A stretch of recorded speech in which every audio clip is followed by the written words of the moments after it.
Welcome to week 8 of 5 picks in 5 minutes. I'm Tim Kalinowski, joined by Chris Raybon. And Raybon, I got to apologize because my losing was contagious last week. We had a tough one. We went a combined 1-4. You were 1-2. I was 0-2. So on the season, you are 13-8. I am 6-8. Still a lot of time, but man, I feel like King Midas in reverse right now. Everything I touch turns to shit. So before I hand it over to you, just a reminder that you can tail all of our picks for free thanks to our sponsor, BetMGM, the king of sportsbooks. They have an incredible offer for new users. Use bonus code ACTION when signing up to get up to $1,500 paid back in bonus bets if you don't win your first bet. Terms and conditions apply. Gambling problem? Call 1-800-GAMBLER. Raybon, let's right the ship. You're on the clock.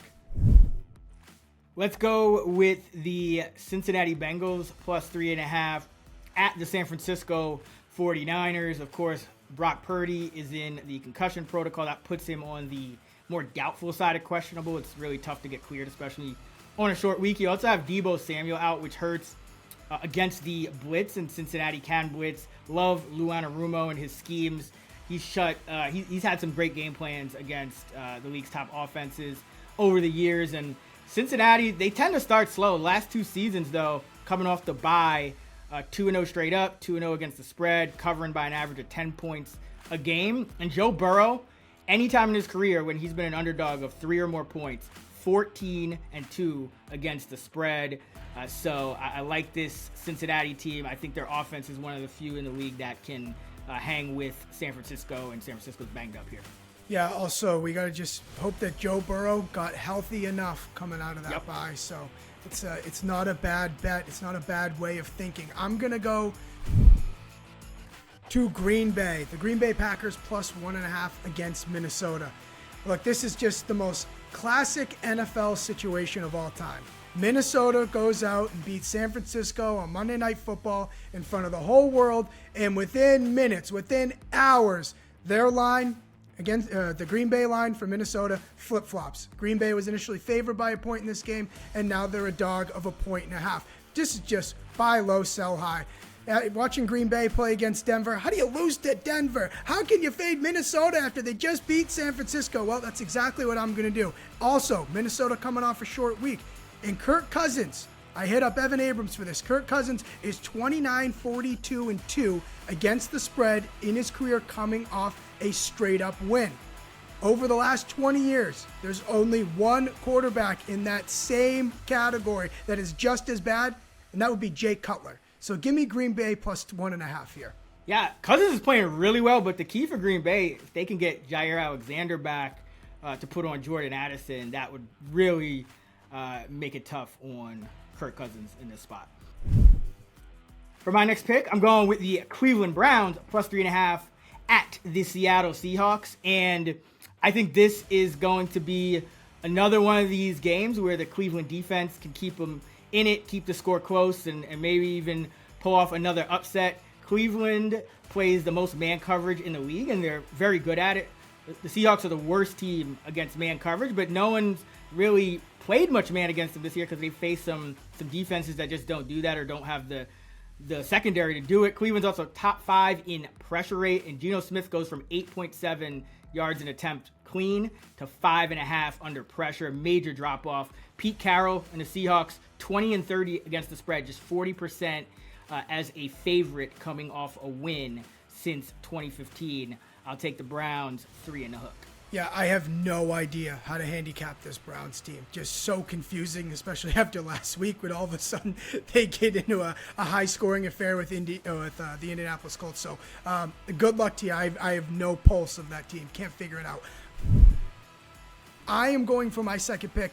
Carolina home dog plus 3.5 to the Houston Texans. Oh, I hope it makes you just as sick as this makes me. But listen, back in May, Carolina opened as a 3-point favorite in this game. Since then, we've seen a massive adjustment through 0, through 3 on the other side. Maybe you think that's enough. For me, I'm a little skeptical because teams in that situation that were dogs and now are favored are 42-81 against the spread since 2019. The Panthers are 0-5-1 against the spread this season. Yeah, I'm going to play them. I'm an idiot. I think the books are inviting Carolina money here, and I will be that idiot. I also think it's important to note that Frank Reich, he turned over the play call duties in the bye week to Thomas Brown. Brown's a McVay guy. He called some plays in the second half of preseason games this year. So I think that bodes well for Carolina. That gives me some hope that they can hang in this thing. Carolina plus 3.5. You're definitely not an idiot for this. I've not touched Carolina all year, but I also don't want to fade them at this point because they haven't covered yet. And teams that haven't covered yet this late into the year, they hit at a very high rate. So hopefully Carolina gets you this cover here. So then I can go and start fading this Panther team that I just don't believe in Frank Reich. But good that he gave the play calling duties over. I think that will help. I'll close it out with the Baltimore Ravens minus 9.5 at the Arizona Cardinals. Usually, I would be fading a team like the Ravens in this spot, coming off a big win against a quality opponent, but I just think this is a mismatch. I have the projected spread in double digits, even with the Ravens on the road. Opposing defenses are figuring out Dobbs. They don't really have talent on either side of the ball. Connor's out. You just lost Zach Ertz. And Baltimore, 60% against the spread as a road favorite by more than 6 points under Harbaugh. He is the third most profitable coach as a road favorite by more than 6 in our entire Action Labs database that dates back 2 decades. So usually this would be a kind of letdown spot, but I think Baltimore can kind of have a sleepy spot, just kick like 5 Tucker field goals and still cover the numbers. So give me the Ravens minus 9.5. Yeah, I've been closely monitoring these Arizona spreads all year because we saw them be, they've just been pesky. They don't really go away. And if you remember back, they were, 11.5, 13.5 point underdogs at home to Dallas earlier in the year. And I think the books have just kind of been scared to spit out a number that is like that again after they outright upset the Dallas Cowboys. Baltimore here, I think that they can make it less variance than that Cowboys team. So I like where your head's at there. That's going to do it for us this week. Make sure to subscribe to our YouTube channel so you never miss an episode, and comment below your favorite bets for this week. Good luck, everybody, in your NFL betting, unless, of course, you're going against us. Have a great NFL Week 8.